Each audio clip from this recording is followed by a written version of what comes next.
Why is it that we don't trade with each other? Something that simple. We are unable to accomplish it because when you go to that boardroom table with a colonized mind, your thinking is colonized, the outcome is colonized. It is sickening. Even as I sit here, speaking as an ambassador, but also speaking as an African, to see the obvious situations, a brick that needs to be moved from point A to point B. Well, guess what? It's got to go all the way to Z and then back before it gets to B. What is wrong with this picture? It goes back to the mind.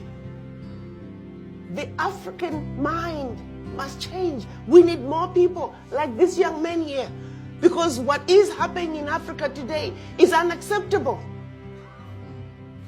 We can't take care of ourselves. We have the largest arable land on the continent, and yet in some countries we are importing food. I sit in some meetings, I will be very honest with you, I am embarrassed. When you look at the things that we are doing as Africans, it's unacceptable. So yes, at the African Union level, we are talking about regional and continental integration. The buzz is there. We all know what needs to be done in order for Africa to move forward. I know there are others who talk about corruption. Oh yes, we know. We got corruption within the country. But while we are working on corruption within our continent, we must also ask for that corruption that has always been there, that is coming from outside. Because that's another corruption that nobody is talking about.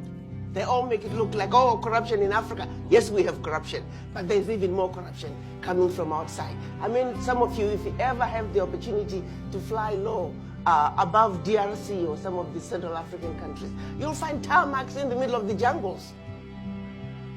Those are the things I'm talking about, nobody ever talks about. Flight 737s are flying right into the jungles of DRC, picking up the minerals and flying right out. In the areas of the Kasai, nobody can get to. Who is talking about those thieves? Nobody. There is so much more of that corruption. I was a tourist in Kimberley, South Africa, and flights were flying in and flying out, and I thought I was at the international airport. I asked our tour guide, I said, I didn't realize Kimberley, South Africa has an international airport. She said, oh, no. These are planes coming out from outside to pick up the minerals. I'm like, what? Where are they going with the minerals? It's our London Stock Exchange. I'm like, wow. So how does South Africa, how does this all work? He said, oh, no, they get royalties.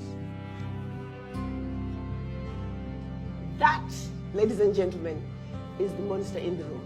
So while we try to work on regional and continental integration, those outsiders with ulterior motives are coming in quietly, creating conflicts. If you look like these Africans are beginning to get it together, next thing you know, there's an uprising, there's conflict here. We too, the Africans, must now wake up and smell the coffee and see what is being done to us and stop it in its tracks. And that's what we are doing from the African Union level.